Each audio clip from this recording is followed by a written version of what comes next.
Hello all, welcome to my YouTube channel Agya Shakti. आज हम देखेंगे दिस इज़ कैप्रिकॉर्न या मकर राशि वालों के लिए कैसा होने वाला है, उनको क्या क्या प्रॉब्लम फेस करनी पड़ सकती है और उसको उस प्रॉब्लम से निकलने के लिए और मंथ अपने फेवर में बनाने के लिए क्या करना चाहिए। तो सबसे पहले हम देखते हैं कैप्रिकॉर्न आपकी मकर राशि वालों की general life. 10 of cups, 2 of pentacle, 2 of swords, 4 of pentacle and 5 of wands. आपकी जनरल लाइफ बहुत अच्छी दिख रही है। आपकी फैमिली और फैमिली के साथ आपका बॉन्ड बहुत अच्छा हो दिख रहा है। इमोशनली आप लोग बहुत एंजॉय करते हुए दिख रहे हो सकता है आप कहीं बाहर एक छोटे ट्रिप पे भी जा सकते हो। बट आपको यहाँ पे फाइनेंस करने की ज़रूरत है। अगर आप एंजॉय कर रहे हो, ट्रिप प्लान कर रहे हो, तो थोड़ा सा फाइनेंस थोड़ा सा ध्यान रखना। फाइनेंस आप क्योंकि आपको मैनेज करने में थोड़ी प्रॉब्लम आ सकती है, तो उस पर आपका कॉन्सेंट्रेशन थोड़ा रहेगा और रहना भी चाहिए इस टाइम पर। साथ में ही कुछ चीज़ें ऐसी हैं जो आप इग्नोर कर रहे हो, आपको दिख रही हैं बट आप इग्नोर कर रहे हो, तो वो थोड़ा सा आपके लिए प्रॉब्लम क्रिएट कर सकता है। बिकॉज वो आपके लिए ज़रूरी है, तो उनको देखो और सीधे किसी भी चीज़ को नहीं करने की ज़रूरत नहीं है या नहीं देखने की ज़रूरत नहीं है। उनको देखो, समझो, क्या पता वो चीज़ें आपके फेवर में हो या आप उसको अभी सही कर सकते हो, बाद में चीज़ें बढ़ जाए तब आप कुछ कर नहीं पाओगे। जो प्रॉब्लम आपके लिए आ सकती है वो एग्जैक्टली यही है कि आपको पैसों की ज़रूरत है, आपको पैसे बचाने हैं। बट अगर आप कहीं एंजॉय कर रहे हो, कुछ कर रहे हो, तो इतना भी ज़्यादा पैसे नहीं बचाने हैं कि आप उस ट्रिप को, अपनी फैमिली टाइम को एंजॉय ना कर पाओ। ठीक है। जो गाइडेंस है, गाइडेंस बोल रहा है आपको इस टाइम पे लोगों से उलझने से बचना है। स्पेशली जो आपके कजिन्स हों, आपके जो सेम एज ग्रुप के लोग हैं, आपके भाई बहन हैं, स्पेशली इन लोगों से आपको उलझने से बचना है। तो ये आपकी थी जनरल लाइफ। जनरल लाइफ आपकी काफ़ी सही दिख रही है मुझे। आगे देखते हैं आपकी लव लाइफ। आपकी लव लाइफ कैसी रहेगी, क्या प्रॉब्लम आ सकती है और उसके लिए guidance. Night of wands, emperor, chariot, 4 of swords and 10 of wands.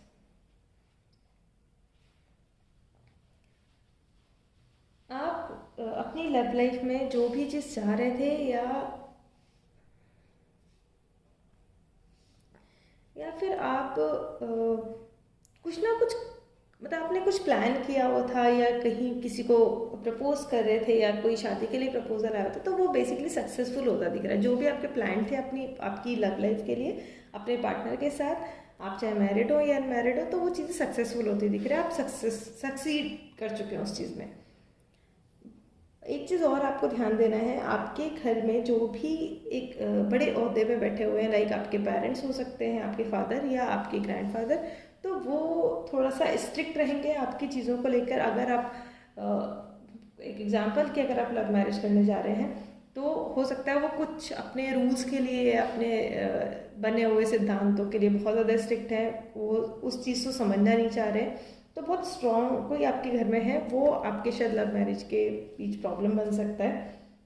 But आप ना इसके लिए बिल्कुल भी गिव अप नहीं करना। अगर आप थोड़ा सा भी हिम्मत करते हो और आप इस चीज़ के लिए एफर्ट करते हो, तो आप बिल्कुल सक्सेसफुल होंगे 110%। बट एक चीज़ आएगी, आप और आपके पार्टनर, आप लोग ना अलग अलग डायरेक्शन में जाते हुए दिख रहे हो थोड़ा सा, शायद वो अपनी सोच को लेके या किसी चीज़ को करने के लिए।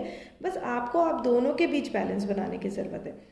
अगर आपने आप दोनों के बीच बैलेंस बना लिया कि साथ में मिलके करना है, तो डेफिनेटली इस चीज़ को कोई नहीं रोक सकता। अब जो प्रॉब्लम है, वो प्रॉब्लम जो आपको आ सकती है, वो आप थोड़ा सा ओवर थिंकिंग करते हुए दिख रहे हैं मुझे इस मंथ में। आपको लग रहा है कि आपके पीछे आपके घर वाले कुछ ना कुछ बातें कर रहे हैं या कुछ काइंड ऑफ षड्यंत्र कर रहे हैं। बट ऐसा कुछ अगर है भी, तो भी आपको इग्नोर करने की ज़रूरत है, नहीं है तब भी आपको इग्नोर करने की ज़रूरत है। आपको बेसिकली अपनी चीज़ों पर ध्यान देना है। और आप इस मंथ में बहुत ओवरबर्डन होते हुए दिख रहे हैं इन्हीं सब चीज़ों की वजह से। तो इतना ज़्यादा नहीं सोचना है, अपनी चीज़ों पे ध्यान देना है, एक्शंस पे ध्यान देना है, बाकी चीज़ें आपकी अपने आप हो जाएंगी। ये थी आपकी लव लाइफ। अब हम देखते हैं आपकी जनरल लाइफ। अब हम देखते हैं आपका career. Hangman, 8 of cups, page of cups, night of pentacle and 4 of wands. आपके करियर में आप कुछ कंफ्यूज दिख रहे हैं। आपने जो सोचा था आई थिंक वैसा हुआ नहीं, या जैसा ग्रोथ आप चाह रहे थे वो नहीं है, या कुछ डिसाइड करने में आप कंफ्यूज हो रहे हैं, तो आप कंफ्यूज दिख रहे हैं थोड़ा। और इमोशनली आप अपसेट भी दिख रहे हैं। माइट भी आपने कुछ एक्सपेक्ट किया होगा अपनी जॉब से या अपने बिजनेस से, वो उतना फुलफिल नहीं हुआ। ऐसा नहीं है कि वो चीज़ हुई नहीं, हुई है, बट उतनी नहीं हुई जितना आप सोच रहे थे। इसलिए आप उन सब चीज़ों को इग्नोर करते हुए, उन सब चीज़ों को छोड़ के आगे बढ़ते हुए दिख रहे हो और उदास होते हुए। बट कुछ टाइम बाद आपके पास कोई ना कोई एक ऑफर लेके आएगा, कोई ना कोई एक अपॉर्चुनिटी आपके पास आते हुए दिख रही है, और वो आपके लिए बहुत अच्छी रहने वाली है। फ्यूचर में उसका रिजल्ट बहुत अच्छा होगा, तो उसको आप मिस नहीं करना, ग्रैब करना है आपको।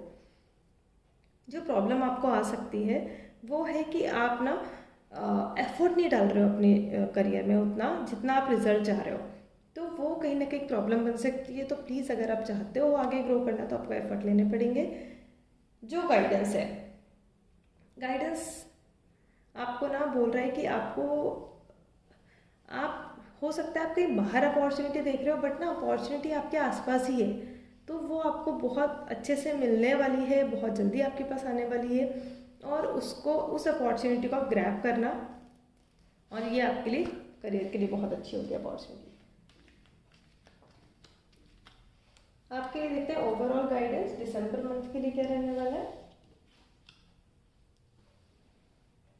आपको प्रैक्टिकल एक्शंस लेने की ज़रूरत है, प्रैक्टिकली चलने की ज़रूरत है, और सबसे इम्पॉर्टेंट एक्शन लेने की ज़रूरत है, बट सोच समझ के और अच्छे से डिसीजन लेके। तो ये मंथ ओवरऑल आपके फेवर में जाता हुआ दिख रहा है मुझे। अगर आपको रीडिंग पसंद आई हो, रेजोनेट करी हो, तो प्लीज़ मुझे कमेंट करके बताएं, लाइक करें, शेयर करें।